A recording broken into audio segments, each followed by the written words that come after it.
actress Michelle Pfeiffer, 55 years old. Jimmy thought she was closer to 70, but she's 55. No, she's beautiful, I think. She got caught up in a very controlling couple when she moved out to LA to become an actress, and she was in something called a breatharian cult. I had never heard of this till I read this story. This is fascinating. A breatharian is an individual who believe it's possible through meditation to reach a level of consciousness where one can obtain all sustenance from air or sunlight. That's according to the Oxford Dictionary. And she was in this cult. She was saved by her ex-husband, Peter Horton, and has not been involved in it in many, many years. It's amazing, man. That is amazing. It's amazing how many crazy things there are in the world and how they actually get people to believe it. I mean, first thing you learn is, look, you need a couple of things to live. Yeah, you need oxygen, right? That's a good one. Right, but water's close on that list. It's right behind oxygen there at number 2. And you're going to need food at some point because water alone doesn't do it, okay? But yet these people convince themselves, no, to sunlight and oxygen will do it if you just meditate enough. Yeah. Right?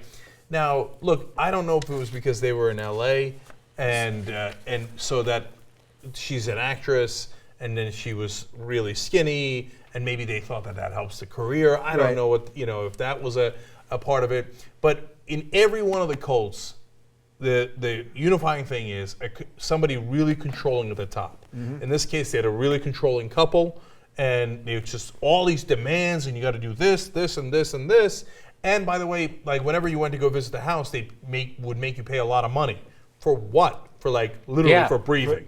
Yeah. Okay. Yeah. Right. You weren't even getting the cookie. You love that cookie? No cookie. Yeah, no cookie for you. No cookie So for you. what's interesting is that they think they can just live off the oxidation of their cells, and light from the sun gives them energy.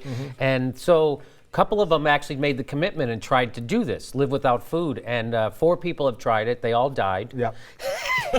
And Of course. And the most recent one was this last June, was a British woman, and she tried to live off of, quote, a nutritional source already embedded within our body, mind, spiritual system, and she filmed her transition, and it only lasted 45 days. Yeah. And then she was over with it. So I got to get a sandwich. Yeah, at least she didn't die. She went and got a sandwich. Yeah. How much of this do you think has to do with just sort of the culture? We're here in LA, just the general culture of LA and what brings everyone here to become a star and become a big actress and a celebrity and all that. I mean, we're all public figures at some level. Like these things, there's something about this that breeds these things. And of course, there's a pretty easy jump to Scientology here, right? I mean, that's really interesting. I think there's 2 parts of that, right?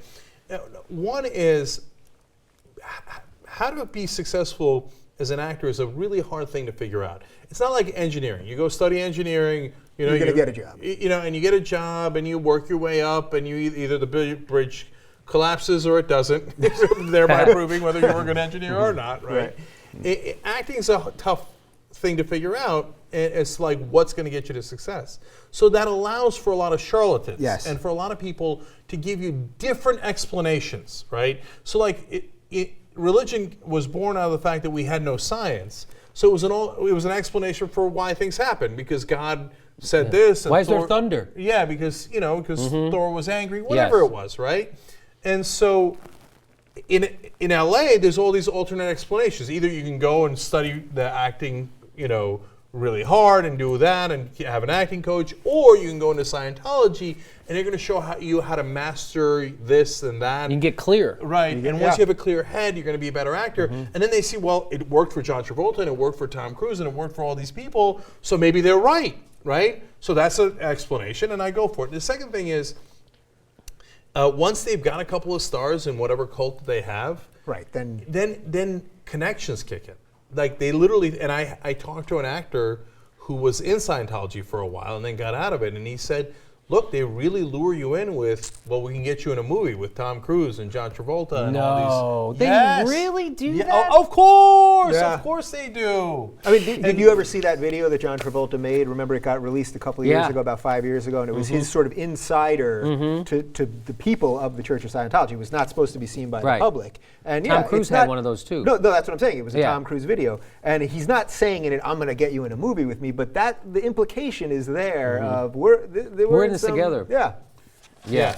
And so, well, the problem with the breatharians, which is an awesome I said name. breatherarians. Who Breatharians? knows? I think you're right.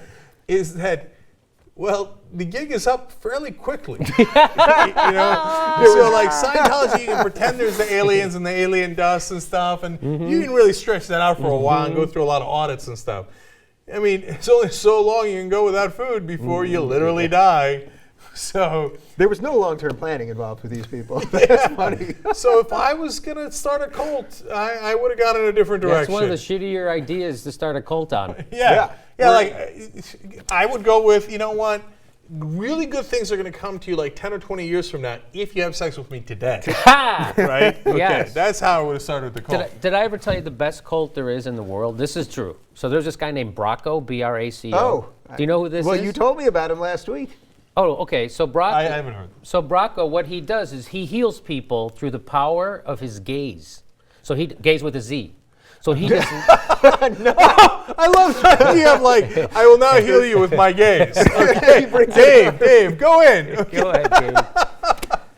So literally, so he's from like I come out with a couple of guys. We're all dressed in taffeta. Go, all right. he's from like Turkmenistan. He's one of those. He's from He's one of those. Kyrgyz, over there somewhere, Yeah. right?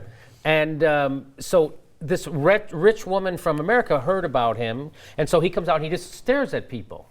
So he came to Pasadena to the Hilton, so we went, right? So Did he cure you? Did he look at you? Look at me. So $10. So the answer is no. No, it was not. So $10 you go, and he does 8 shows a day.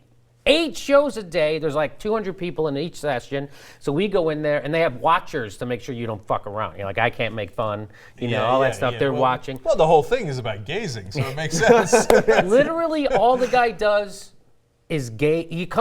They do this whole big build-up. They show a video of him gazing at other things. They show a video of him looking at other people before he looks at you. Yeah.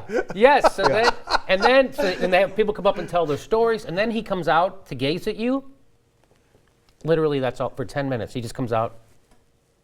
That's a great gig. And it's beautiful because he doesn't bother doing this. He doesn't make you get up and go. Oh, he knows that the key to any of that shit is you believing anyway. So he just skips the show. He doesn't give you a Benny Hinn show. He just goes, it's all on you, believe it or not. And they fucking believe it. And he sells merch afterwards. He sells DVDs of him staring at you. You can buy a DVD and put it in and he'll stare at you. This guy, it's true. This is a real thing. Right, 8 shows a day.